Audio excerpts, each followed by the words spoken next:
Thank you for inviting me. I'm very happy about the things I listened about Marshall McLuhan, also because I really think there are some very inspiring quotes from several books, McLuhan's book, like especially Understanding Media. No, there is a quote which is like a sort of can be an introduction to what I'm going to describe today, which is the notion of phygital. Phygital is the integration between the physical and the digital. Till the 90s, we used to live in a media ecosystem based on the separation between bits and atoms, as Nicolas Negroponte used to say it.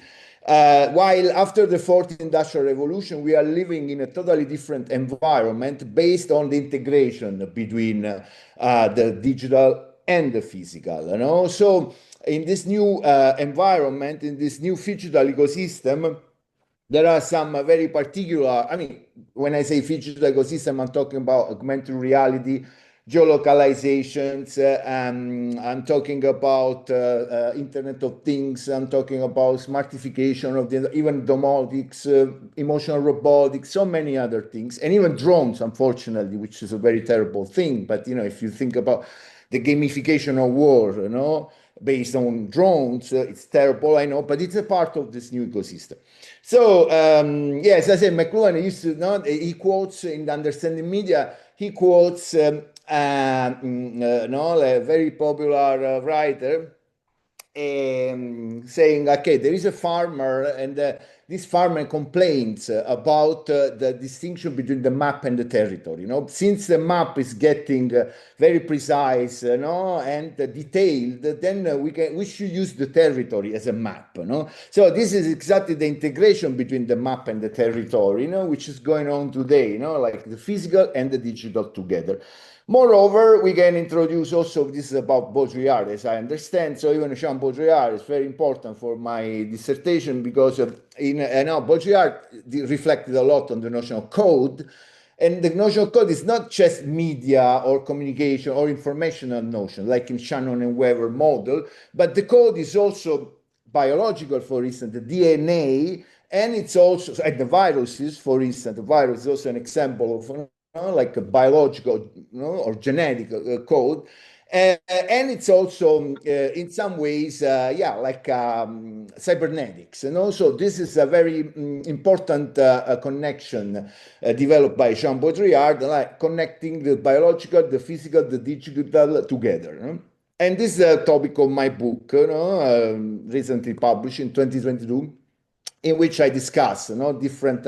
So this digital ecosystem is also based on a customer-centric, for instance, dimension, meaning that the customer, the user, is at the center of everything. The platform system, also the AI, is based on the idea that the user is at the center of everything. Of course, he's not really at the center. He's at the center just because in this way he can be exploited. Of data. Data are the new resource, the new oil of this economy, and so for this reason is at the center of everything, and also an empathic system. Why? Because the new technologies that we are using, especially emotional AI, artificial intelligence, is also in some ways empathic. So this is a big paradox. On the side, we are losing empathy because we are all the time connected by social media, and so there is a lack of empathy, because we care only about ourselves, we are obsessed with, as a Tarkle state, alone together.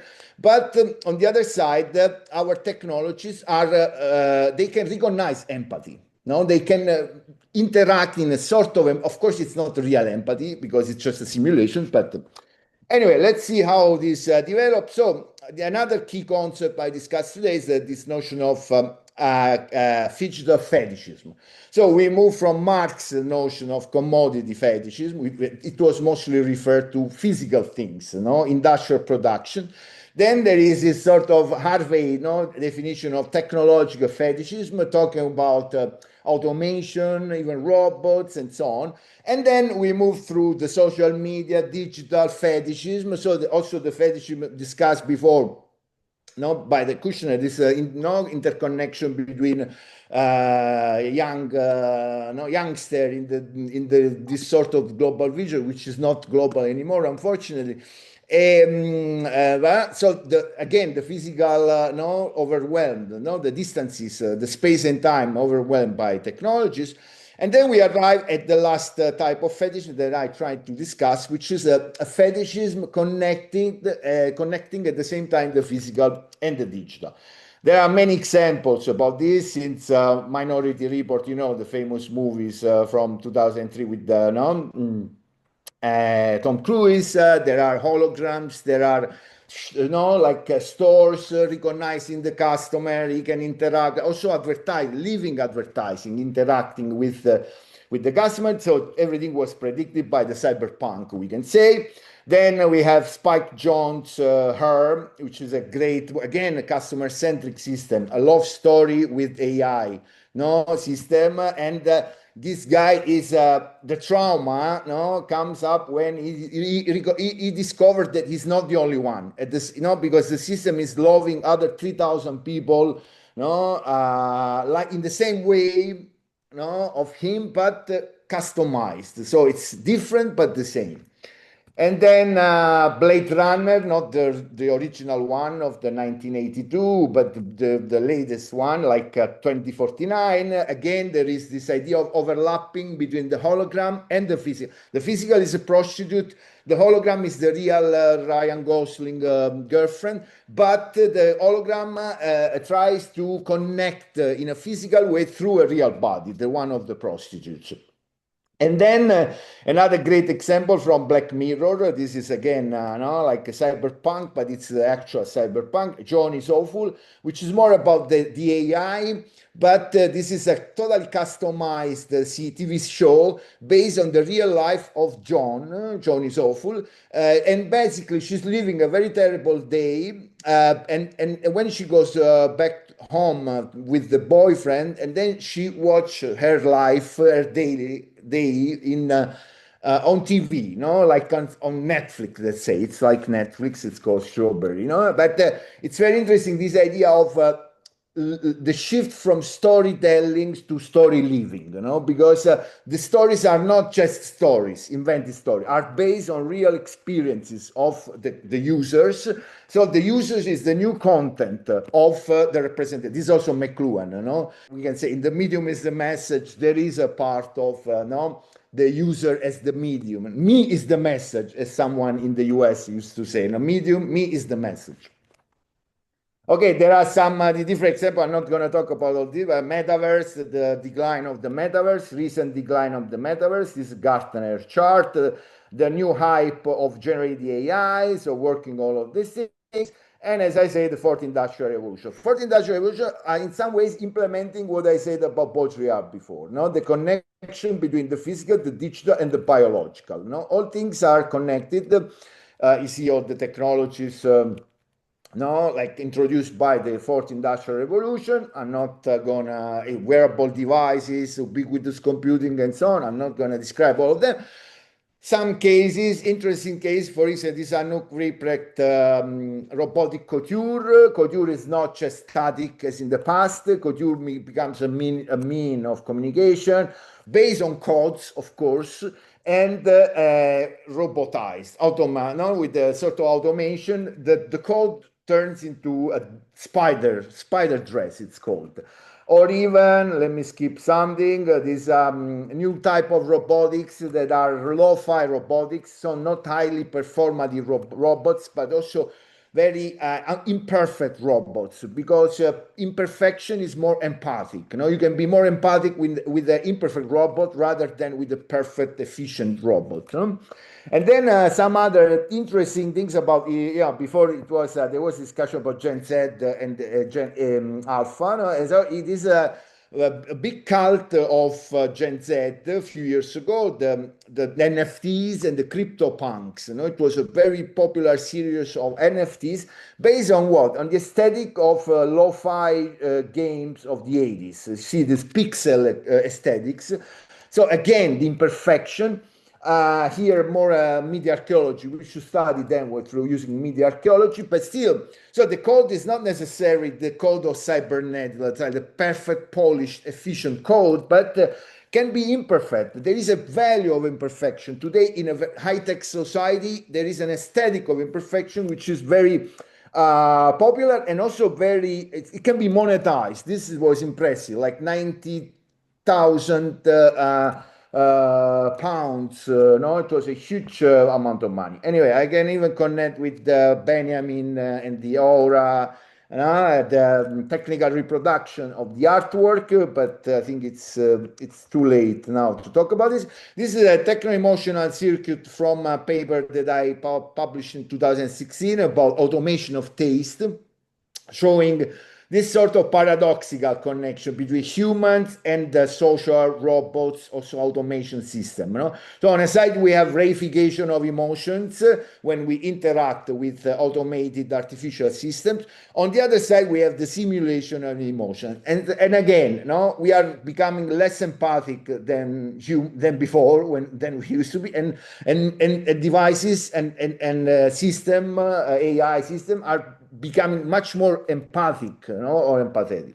Anyway, this is also connected to natural language processing, LLM. Also here we can see the cult of imperfections. You see, this is a way of like implementing a prompt based on the old man resting on a burger. So 3 different platforms implementing the same prompt in different ways, in some cases very surreal and very, in the third case, stable diffusion, you have this sort of hybrid between the burger and the human face. It's also based on hallucination. So the code, even the generated AI is not efficient, is not complete, not as in our imagery, but the code processed is also based on imperfection and hallucination. As this other prompt, which is very funny, the prompt is about Mother Teresa fighting against poverty, and the result is this very funny, very odd image. Why? Because this is based on bias. The AI, of course, is influenced by human communication online, and the networks are trained with images. So when the system is searching for poverty, of course, the image of poverty, it's very stereotyped. It's a stereotype, right? And then we have so many other examples, but I go straight to the conclusion because this involves also the business and the neoliberal exploitation of creativity. And for instance, we have an example in fashion. We have many examples. This is Etro campaign, again, the imperfection and the mistake made by generative AI. And this is the case of Coperni, which is a very popular fashion brand based in Paris. And their communication, their innovation is based on technology. And they are implementing a very digital world based on generative AI, based on robots, based on any kind of, also this very particular dress you see here, like body painting, you see on the bottom. And the campaign called The Wolf and the Lamb, inspired by the fairy tale, we know it. It's a very particular case of generative AI, why? Because it's like digital. There is the physical part of the real encounter between the robot dog and the beautiful model, Bella Hadid. But then there is also the version, let's say, material, tangible version, which is generated by, it's like a huge number of like 320,000 images produced from the same specific image. From one image, you have 3 of backgrounds, no changing, more natural, more surreal, on the moon, in nature, like this, like that, according to different tastes and so on. And so this is very interesting because it can be referred to, of course, it's an archetype, of relationship between humans and machine. So we don't know who is the animal, who is the wolf, and who is the lamb, when we see the interaction between human and robots. But this also quotes from McLuhan, the gadget lovers, Narcissus and Narcosis, because when they meet on the water mirror, they face also themselves in the mirror, like Narcissus. And then you see many examples of this, and there are also some references to Goffman, probably, this sort of ritualization submission. It's a sort of fetish. We all know Jean Baudrillard, who used to talk about 4 stages of simulacra. This digital dimension, based on all the innovations that I just quoted, probably we need a fifth to understand this. No, like all the innovation, we need the fifth stage of simulacra, which is the digital dimension, which is connected to this new sense that I call digital fetishism.